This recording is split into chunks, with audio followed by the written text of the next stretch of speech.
A Dominican distinction in contemplating your ability to spot possibilities. Unlike Robin Hood, you have never stolen from the rich to give to the poor. Rather, you have seduced the affluent willingly to give to the poor. We are grateful for the challenges that you have undertaken for Christ and His Church through the order. In the name of the Dominican School of Philosophy and Theology, I'm honored to present to you, Father Vincent Lopez, the Joseph Alemany Award for Christian Service, with the hope that we may continue to rejoice in the challenges that you will next take up.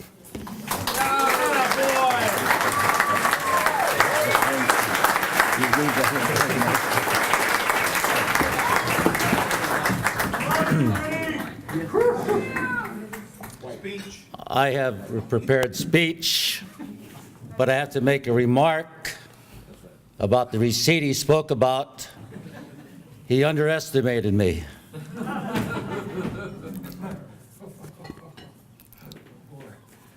My sincere appreciation, first of all, to the members of the Board of Trustees who selected these three young men from Vallejo for this Archbishop Alemany Award.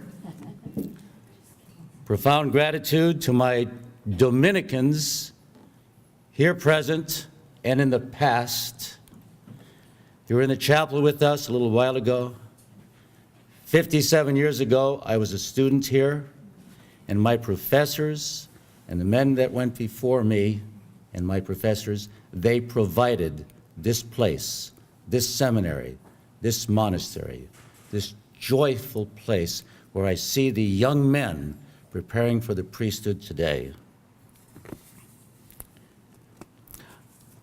Appreciation to my family, my brother Ramon's here, my sister-in-law Jamie, for taking the long drive from Southern California with all their children and their grandchildren.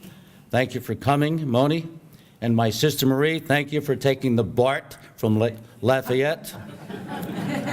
Also pleased that all my nephews and nieces could show up.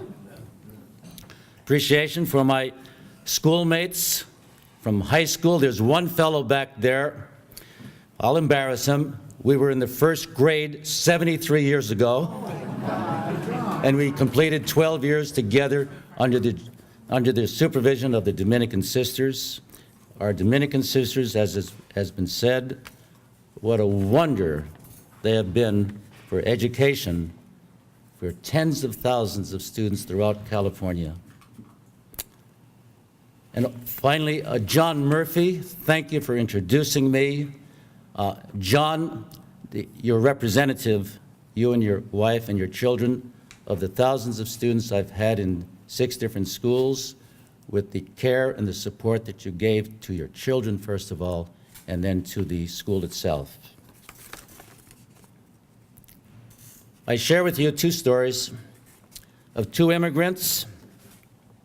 The one immigrant, Father Alemany, at 26 years of age, having been educated in northern Spain and outside of Rome, he was asked in the year 1840 to come to the United States to be a missionary, and his first mission was to be in Kentucky, Tennessee, and Ohio. And there he served the pioneers, and that was the west part of the United States at the time. He served them very well, and in serving them, he never forgot to serve and protect the American Indian. In 1850, as Father Renz said, he was asked to be the bishop in California, first bishop of Monterey. In the year 1850, he tried to decline, and part of the story that Father Chris said, the Pope told him, Pope Pius XI, that humility is okay, but you're going to be obedient. And he took the job, and he served as a distinguished bishop of Monterey for 3 years, and then afterwards San Francisco for another 33 years. Significant in his service to San Francisco, a city at the time with an environment of greed and racism, he spoke up when it was politically incorrect. He stood up for the immigrant Chinese.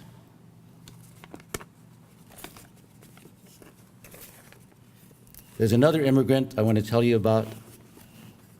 He came to the United States in the year 1918. He joined the United States Navy as a 16-year-old boy. He was the seventh of 9 children from a small town of Naique outside of Manila. With courage, with perseverance, with hard work, he made it very well in the United States. He had 6 children, married an American. I'm one of his sons. My father, I have a specific memory of one very beautiful Filipino word. And the word he would use, we would hear it. When someone would knock on our door, a single Filipino man, a migrant, former Navy, petty officer, they were lonely. They would knock on my father's door just to visit my father and his family, because they didn't have any families, most of the Filipinos in the 1930s and 1940s. My father always said to them as they knocked on the door, and he opened the door, and the word I would hear was, "Kababayan." The Filipinos in the audience know what that means. Kababayan means my countryman. Both Archbishop Alemany and my father and mother had in common a humble and Christ-like courage, and so it is a privilege, it's an honor to accept this Archbishop Alemany Award in the names of Louis and Catherine Lopez, my father and mother.